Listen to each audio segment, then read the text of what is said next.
It was on this cold day that he was laid to rest. Saturday, February 27th, 1965. A man who in the 39 years of his life changed the hearts and minds of countless people. His was a stormy life, as was his death. At birth, he was named Malcolm Little. He rose to worldwide attention with the name Malcolm X. He died with the name elhajjmalikelshabazzmalcolmxreel1. Personal political philosophy is black nationalism, which means that the black man should control the politics of his own community and control the politicians who are in his own community. My personal economic philosophy is also black nationalism, which means that the black man should have a hand in controlling the commanded economy so much of the attention as Malcolm X, who was one of the most electrifying speakers this country has ever produced. Some of the things he said rocked his contemporaries and his adversaries. He developed into what he became from a turbulent childhood.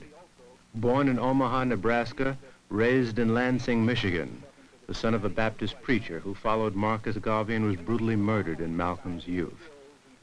Malcolm's school ambitions were crushed by a white teacher who told him to be realistic about being a nigger and forget about being a lawyer and learn to do something with his hands instead. And so he floundered. He went to Roxbury, Massachusetts to live with his sister Ella. He flirted with crime. He got a job on the railroad, washing dishes, loading supplies, and selling sandwiches. Working on Pullman trains enabled him to travel to the big cities, Washington, Baltimore, Philadelphia, and New York. He became intoxicated with life in those big cities. Between rail trips, he bought himself zoot suits with the reed pleat and the stuffed cuff. He conked his hair. He settled in Harlem finally and began associating with a very fast crowd in that town.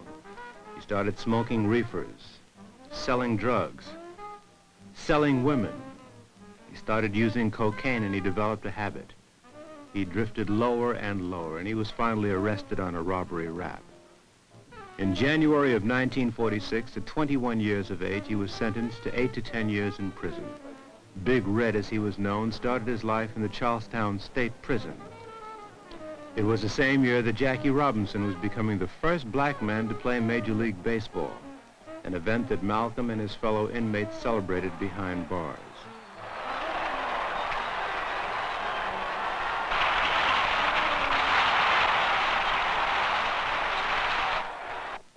Malcolm was cold and belligerent in prison. He was soon dubbed Satan.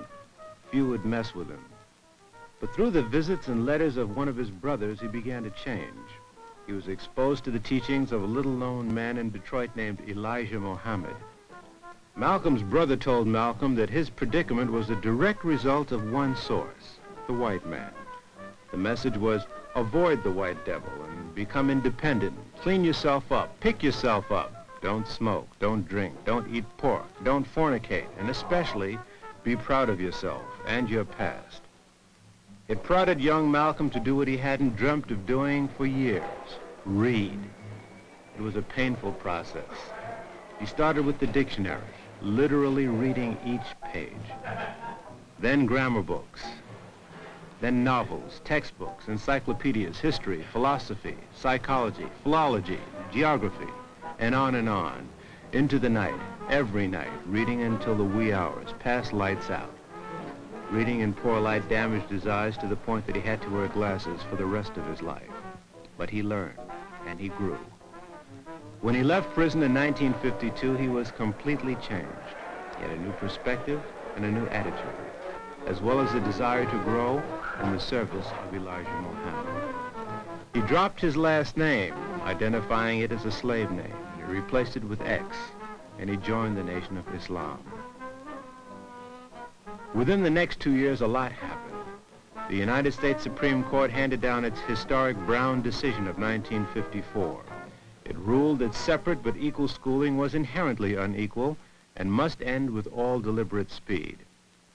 And as that momentous verdict was being digested by America, Malcolm was back in the streets of Harlem, but now a minister of the Nation of Islam, assigned here by Elijah Muhammad to open up the nation's 7th temple.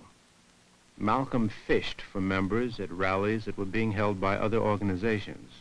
It was a slow but very sure process. By now it was 1955, the year that the Civil Rights Movement ignited. It began in Montgomery, Alabama, with the Rosa Parks incident, and it spread throughout the nation. A young Baptist preacher at the forefront named the Reverend Dr. Martin Luther King, Jr. Picket demonstrations were occurring everywhere in the Southland and attracting heavy media coverage. Meanwhile, the Nation of Islam continued to grow. Malcolm was now Elijah Muhammad's national organizer and spokesman. He organized bazaars to attract new members and raise money. He turned out the first edition of the nation's newspaper, Muhammad Speaks, the sale of which brought in more money to develop the growing numbers of temples that were springing up with Malcolm's assistance. Malcolm read voraciously. He haunted bookstores like Louis Michau's National Memorial African Bookstore, located on 7th Avenue between 125th and 126th Streets. It helped him polish his astounding skills as a public speaker. It was his chief device to recruit members. It also helped him to deal with the news media that had begun to take notice. Abraham Lincoln tricked the so-called Negro into thinking that he was free. And when you read some of the books that were written by the so-called Negro historian J.E. Rogers, one of his books, the Africa's Gift to America, he points out plainly how Abraham Lincoln did nothing but trick the Negro, fool the Negro, and use the Negro, the same as every other politician who has been in the White House has been tricking and fooling and using the Negro as a political football ever since America has been America. The picket demonstrations in the South continued to escalate, and so did the development of the Nation of Islam, developing particularly in Harlem, where large crowds were now turning out to hear this fiery young man who had an extraordinary way with words and ideas. He sometimes spoke for hours, extemporaneously, but the attention of a standing crowd never faltered. Our desire, our prayer, that we can have a peaceful, intelligent rally here this afternoon. But at the same time, we see that they have surrounded us with many of their own agents in uniform and out of uniform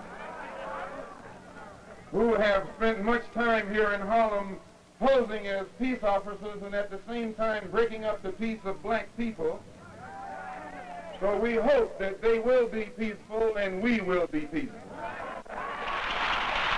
Those of you who think that we are here to tell you to love the white man, you have come to the wrong place. And those of you who think that you perhaps came here to hear us tell you to turn the other cheek to the brutality of the white man, I say again, you came to the wrong place.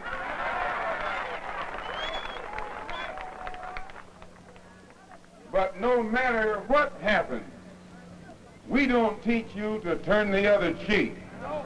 We don't teach you to turn the other cheek in the South, and we don't teach you to turn the other cheek in the North. We teach you to obey the law. We teach you to carry yourselves in a respectable way. But at the same time, we teach you that anyone who puts his hand on you, do your best to see that he doesn't put it on anybody else. You don't have any boats or airplanes bringing drugs into this country. The white man brings it in. The white man brings it to Harlem. The white man makes you a drug addict. The white man then puts you in jail when he catches you using drugs. Who is it that controls the prostitution in Harlem? It's the white man. Who controls the large sale of whiskey and wine? It's the white man. You don't have any distillery. You don't own Shenley's. You don't own Old Overholt or Seagram. You don't put the seal on that bottle of whiskey. It's the white man. Who gives you the deck of cards and the dice that you use to gamble with? It's the white man. And after he sell them to you, he catch you with them and puts you in jail for using them. We're trapped in a vicious cycle of poverty, of ignorance, of apathy, of disease, and of death. And they have these old Uncle Tom Negro leaders coming to Harlem telling you and me that times are getting better. Your times will never get better until you make them better. We love the same thing that goes on right here in Harlem. They will let a prostitute die as long as she come back to them later on. They encourage her to be a prostitute. They take bribes from her for being a prostitute. And they'll take it in cash or they'll take it in trade. Well, we're here to tell them it has to come to a stop. Anytime you find any white man taking advantage of your woman, disrespecting her, you're within your right to do the same thing to him that he's been doing to you.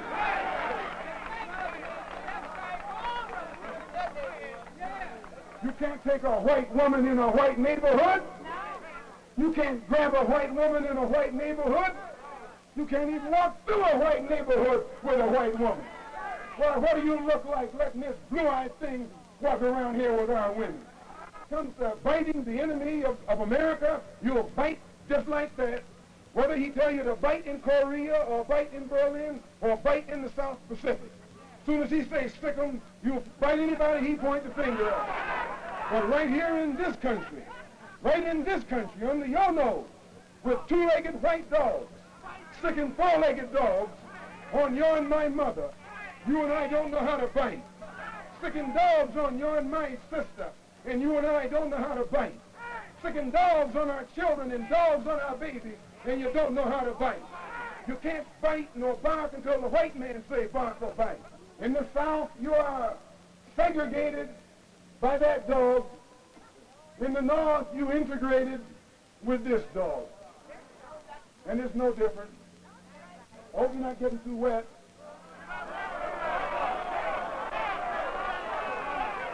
Well, the dog is their best friend. The dog is their closest relative. They got the same kind of hair, the same kind of skin, and the same kind of smell. Oh, yeah.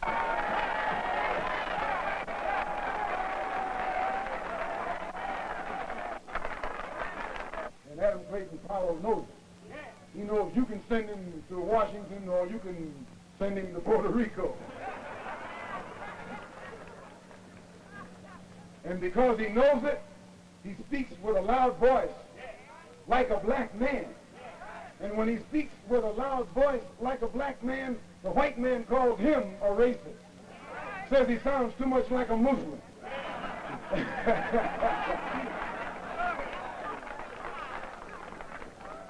Simply because he's trying to tell the white man where it's at. When the Honorable Elijah Muhammad finishes opening your and my eyes and making it possible for us to see this white man like he really is, he don't have to worry about us integrating with him. We don't want to be around that old pale thing.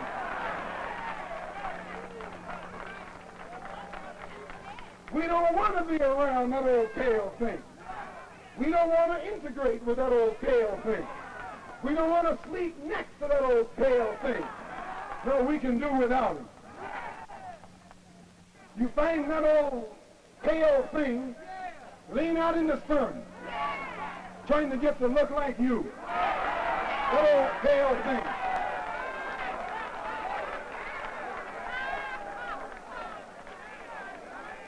You find him using man-tan, trying to look like you. That old pale thing. That old sickly-looking thing. And today we see him like he is. There was a time when we used to drool in the mouth over white people.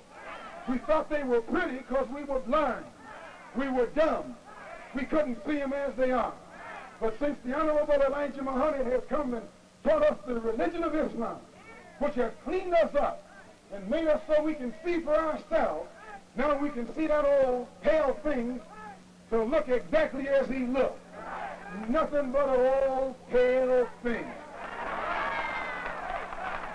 The news media found Malcolm both frightening and irresistible. He was hit with a constant stream of questions from every quarter on most any subject involving race. He was pitted in several broadcast debates with black leaders and white. Some white reporters, however, learned from listening to Malcolm. This was one of the things that always shook me about Malcolm, is how fundamentally American he was in his outlook and his aspirations, despite his basic quarrel with American society. Because after all, what was his quarrel with American society? His quarrel with American society was the fact that the black man had been excluded from his rightful place. And, you know, there were a lot of small things about Malcolm that were so American, and this is something that the white man didn't understand. And after all he was asking for was a piece of action for the black man. And the black man to be treated as a human being, and not as a cipher. And this, of course, is what this country is supposed to be all about.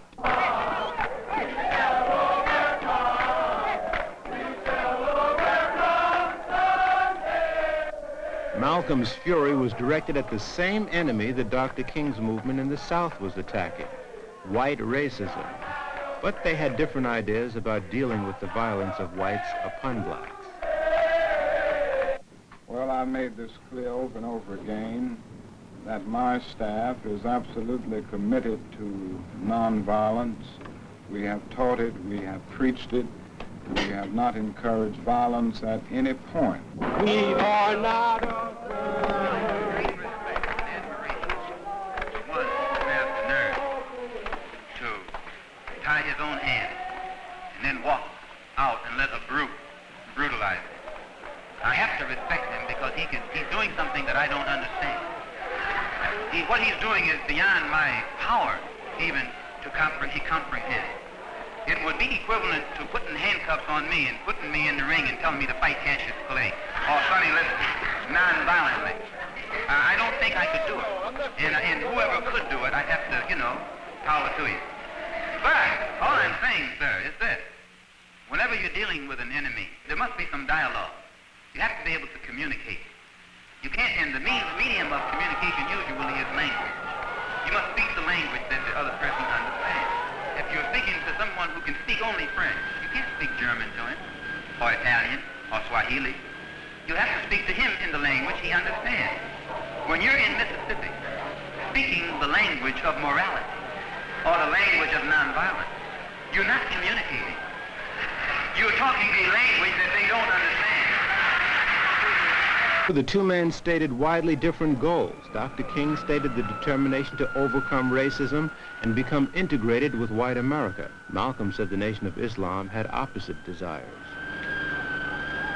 We have no desire to integrate with a race of people who are cruel enough to stick dogs on women, children, and babies. Please. We don't want to have anything to do with any race of dogs, two-legged dogs, that will stick four-legged dogs on innocent, harmless women, children, and babies. Mass media had by now labeled the Nation of Islam the Black Muslims. When John F. Kennedy became president in 1960, Malcolm had attained national stature. Everywhere the Muslims went, the police were sure to go, with reporters not far behind. They called whites devils. They said they wanted to separate from them and be independent. The Muslims openly admitted that many of their number were rehabilitated criminals and drug addicts. All of this made them most intimidating. And yet they were peaceful and law-abiding, taking special pains to be courteous to police.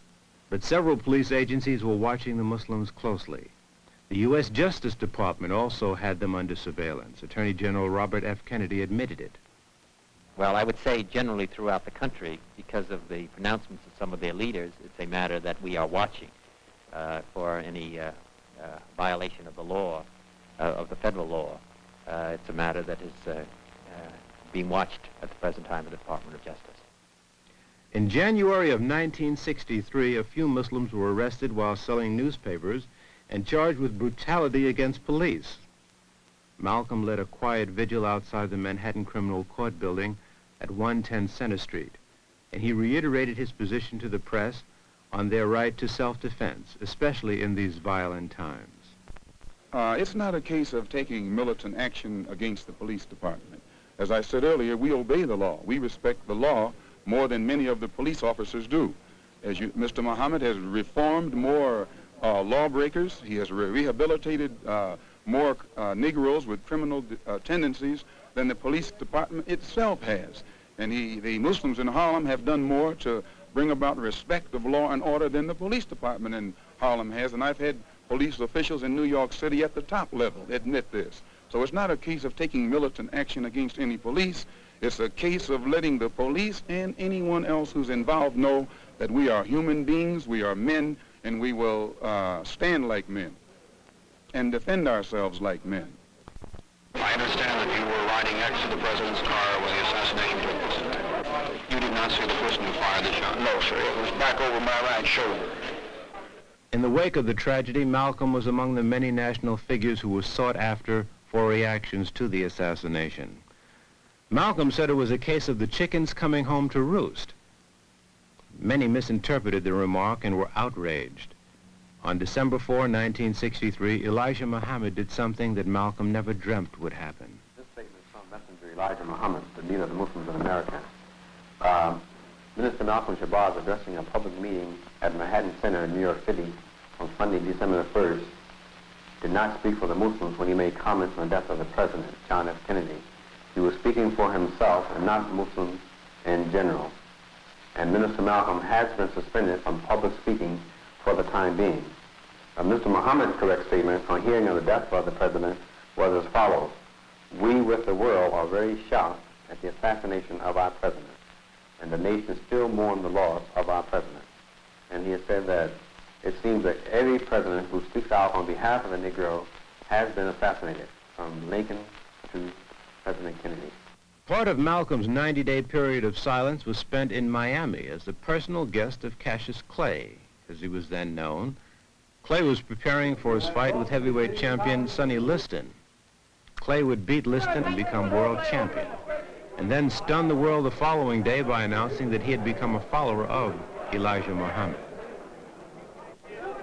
Soon after, the new champion came to New York and was shown around the United Nations by his friend Malcolm X.